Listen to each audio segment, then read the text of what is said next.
योगी सरकार में फिर से केशव प्रसाद मौर्य और दिनेश शर्मा को डिप्टी सीएम बनाया जा सकता है। इसके अलावा महेंद्र सिंह और असीम अरुण का भी मंत्री बनना लगभग तय माना जा रहा है।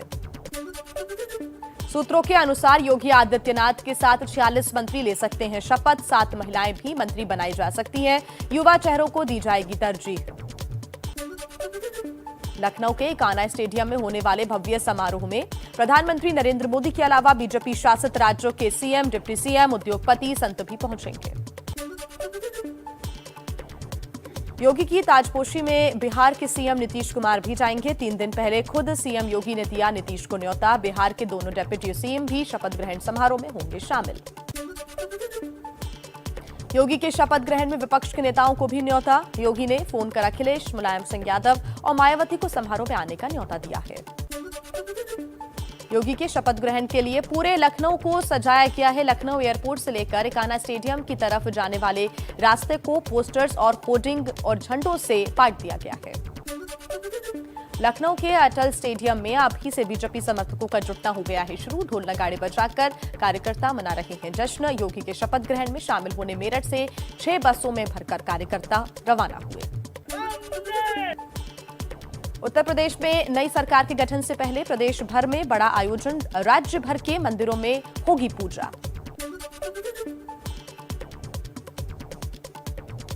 शपथ ग्रहण समारोह में शामिल होंगे फिल्मी सितारे विवेक अग्निहोत्री, अनुपम खेर के अलावा अक्षय कुमार, कंगना रनौत, अजय देवगन समेत कई डायरेक्टर, प्रोड्यूसर को भेजा गया है आमंत्रण। सीएम योगी की शपथ में आने वाले अतिथियों को तोहफा देने की भी है तैयारी। अतिथियों को 6 किताबें भेंट की जाएंगी। विधायक दल का नेता चुने जाने के बाद योगी का संबोधन, कहा पीएम मोदी से सीखा सुशासन का मंत्र। तमाम दुष्प्रचार के बाद भी हम जीते। अब हमारे लिए परीक्षा की घड़ी है। यूपी को देश की नंबर 1 अर्थव्यवस्था बनाना है। उत्तर प्रदेश को देश की नंबर 1 अर्थव्यवस्था के रूप में स्थापित करने के आदरणीय प्रधानमंत्री जी के उस संकल्प के साथ जुड़ने का समय हमारे सामने है। गृह मंत्री अमित शाह ने योगी आदित्यनाथ की जमकर तारीफ की। कहा योगी के नेतृत्व में विकास का काम हुआ। अब यूपी में भय का माहौल खत्म।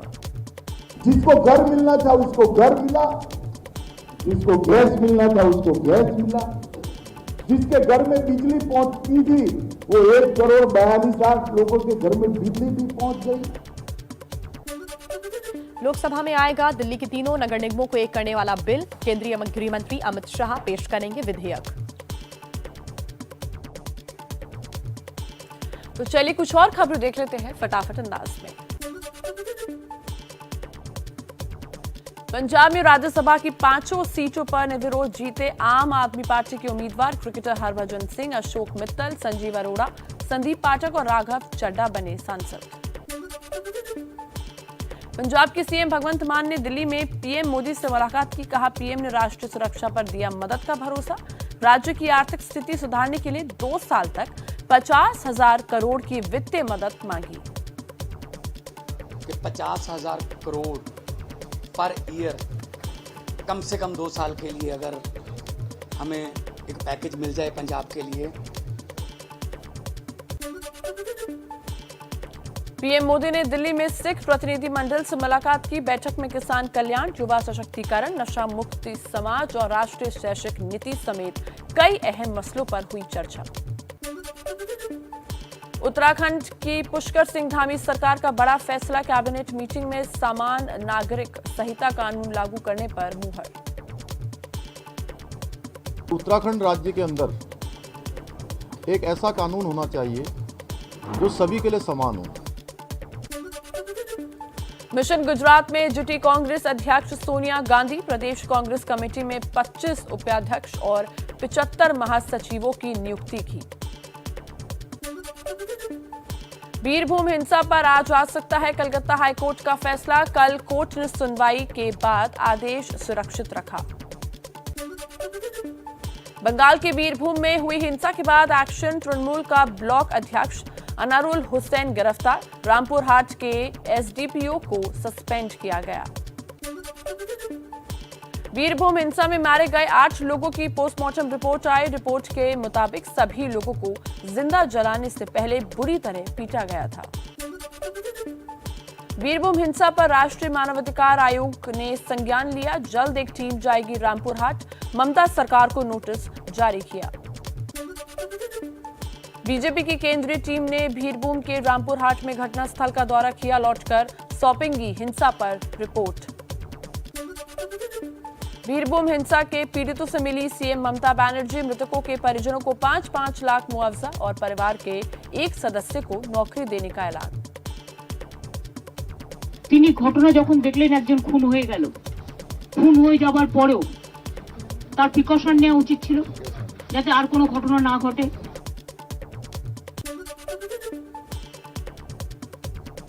बीजेपी प्रवक्ता संबित पात्रा ने प्रेस कॉन्फ्रेंस पर कर ममता सरकार पर बोला हमला। कहा बेगुनाहों को जिंदा जलाया गया, ममता नहीं निर्मम Banerjee. The Bengal files are replete with such horrendous political murders। ये जो बंगाल की फाइल है, बदले की राजनीति का, इस फाइल के कई पन्ने हैं। बीरभूम हिंसा को लेकर टीएमसी के सांसदों ने गृह मंत्री अमित शाह से मुलाकात की। टीएमसी ने राज्यपाल को बर्खास्त करने की मांग की। सुदीप बंदोपाध्याय की अगुवाई में मिला प्रतिनिधिमंडल।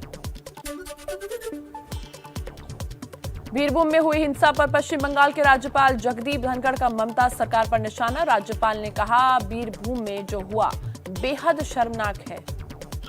Burning of people alive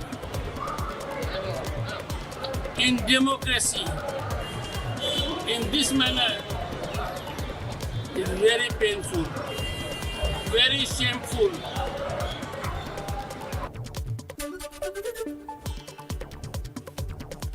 Paschim Bengal SIT की टीम ने बीरभूम के रामपुर हाट में हिंसा प्रभावित क्षेत्र का दौरा किया। 8 लोगों की जलाकर हत्या की गई थी।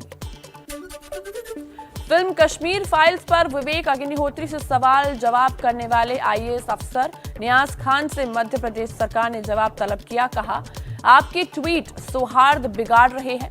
नियाज खान ने कहा नोटिस का जवाब देंगे।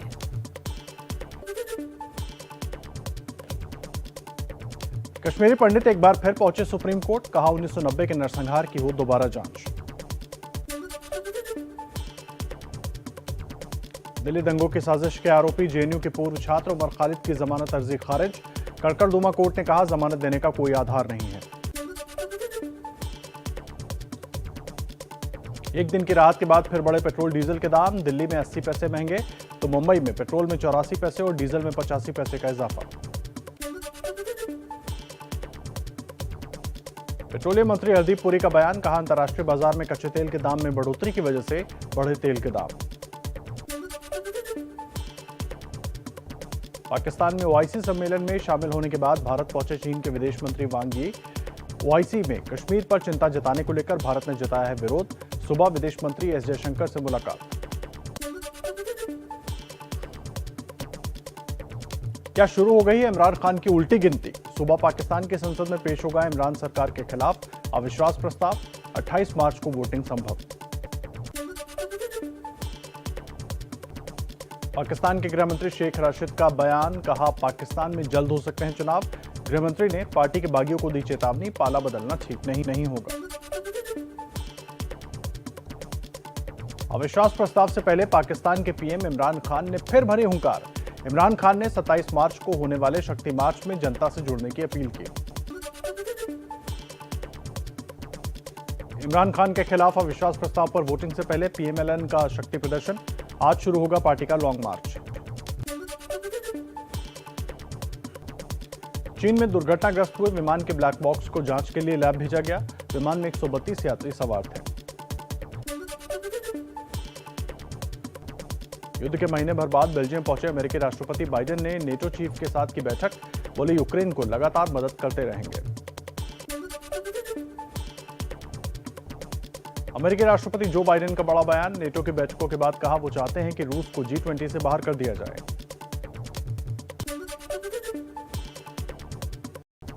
यूक्रेन के राष्ट्रपति जेलेंस्की का नेटो सम्मेलन में संबोधन। बोले नेटो साबित करे कि वो लोगों की रक्षा के लिए तैयार है। नेटो दिखाए कि वो सबसे ताकतवर रक्षा संगठन है।